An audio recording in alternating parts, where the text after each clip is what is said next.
சூப்பரான டேஸ்டியான எம்மியான சாம்பார் சாதம் ரொம்ப ரொம்ப டேஸ்ட்டாக இருக்கும். கோவிலெல்லாம் இந்த சாம்பார் சாதம் கொடுப்பாங்க. இதில் வெங்காயம் சேர்க்காமல் செய்யலாம். இப்போ வந்து உங்களுக்கு வேண்டிய காய்கறிகளை கட் பண்ணி வச்சுக்கோங்க. நான் சவ் கேரட், மாங்காய், பீன்ஸ் அதெல்லாம் எடுத்து வச்சுருக்கேன். அதே போல் ஒரு 10-15 வெங்காயம், பச்சை மிளகாய், அதுக்கப்புறம் தக்காளி, கொஞ்சமாக புளி ஊற வச்சு வச்சுருக்கேன். ஃபஸ்ட்டு வந்து நீங்கள் வந்து ஒரு கனமான கடாயை வேணும் இதுக்கு. அதுமாரி கனமானதை எடுத்துக்கோங்க. நான் மண் சட்டியில் தான் செய்ய போகிறேன். அதில் வந்து எண்ணெயை விட்டுட்டு நான் கல்லெண்ணெய் தான் விட்டுருக்கேன். அதில் கொஞ்சமாக பெருங்காயத்தூள் போட்டுக்கிறேன். பெருங்காயத்தூள் பொரிஞ்சதுக்கப்புறம் நான் வந்து சாம்பார் வெங்காயத்தை சேர்க்குறேன். சாம்பார் வெங்காயம் வந்து லைட்டாக வதங்கினதுக்கப்புறம் நம்ம என்ன சேர்த்துக்கணுன்னா பச்சை மிளகாயும் தக்காளி சேர்த்துக்க வேண்டியதான். வெங்காயம் வந்து லைட்டாக வதங்கினா போதும், ரொம்ப கோல்டன் ப்ரௌனாலாம் வதக்க வேண்டாம். நம்ம கண்ணாடி பதம் வந்தாலே போதும். தேவையான அளவு உப்பு சேர்த்துக்குங்க. நெக்ஸ்ட்டு காய்கறி சேர்த்து வதக்கிக்கிங்க நல்லா. இதை வந்து மூடி வச்சு காய்கறியை வந்து நல்லா எண்ணெயிலே வதக்கி எடுத்துக்குங்க.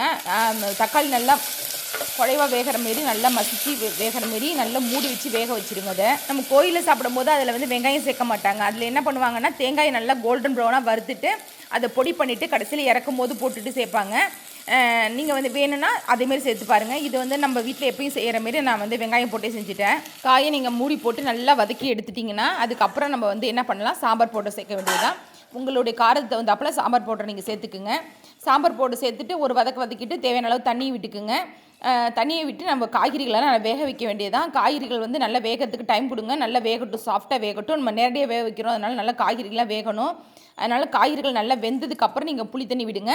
புளி தண்ணி விட்டதுக்கப்புறம் கொதிக்க விடுங்க. நல்லா புளி வாசனை போகிற அளவுக்கு நமக்கு இந்த 2 மினிட்ஸ் கொதிக்க விடுங்க. அதுக்கப்புறம் பருப்பு சேர்த்துக்குங்க. அதுக்கப்புறம் பச்சரிசி சாதம் தான் நான் வேக வச்சு வச்சுருக்கேன். அதையும் நான் சேர்த்து நல்லா கிளறி விட்டுக்குங்க. உங்களுக்கு தண்ணி பத்தலை அப்படின்னா நல்லா ஹாட் வாட்டர் விட்டு நல்லா அதை வந்து கலந்து விட்டுக்குங்க. கலந்து விட்டுட்டு ஒரு மூடி போட்டு ஒரு 10 நிமிஷம் டைம் கொடுங்க. நல்லா அது எல்லாமே சேர்ந்து ஒன்றா மிக்ஸ் ஆகணும். அந்த அளவுக்கு மிக்ஸ் ஆனதுக்கப்புறம் நீங்கள் இதுக்கு தேவையான அளவு உப்பு இருக்கான்னு இப்போ சரி பார்த்துக்குங்க. தண்ணி விட்டுட்டு போது நீங்கள் வந்து நம்ம ஏற்கனவே புளிசாதத்துக்கு ரெடி பண்ணோம்ல, அந்த பொடியில் 3/4 ஸ்பூன் போட்டு நான் வந்து ஸ்டவ் ஆஃப் பண்ணிட்டேன்.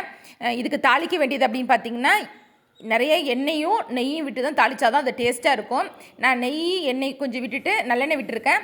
கடுகு, உளுத்தம்பருப்பு, ஜீரகம், கொஞ்சமாக வெந்தயம், அதுக்கப்புறம் முந்திரி பருப்பு இது தாளித்து கொட்டி நம்ம கருவேப்பிலை கொத்தமல்லி போட்டு இறக்கணும் அப்படின்னா ரொம்ப ரொம்ப டேஸ்டியாக இருக்கும். அவ்வளோ டேஸ்டியாக இருக்கும். நீங்கள் செஞ்சு பாருங்கள் கண்டிப்பாக. இது வந்து நீங்கள் அப்படியே குக்கர்லேயும் செய்யலாம். ஆனால் இந்த டேஸ்ட் வந்து குக்கரில் வராது உங்களுக்கு. கோவிலில் சாப்பிட்ற அதே டேஸ்ட்டோட கம சாம்பார் சாதம் ரெடி ஆயிடுச்சு. கண்டிப்பாக வந்து ட்ரை பண்ணி பாருங்கள். ஃபீட்பேக் கொடுங்க. சப்ஸ்கிரைப் பண்ணிக்கோங்க. லைக் பண்ணுங்கள். தேங்க்யூ.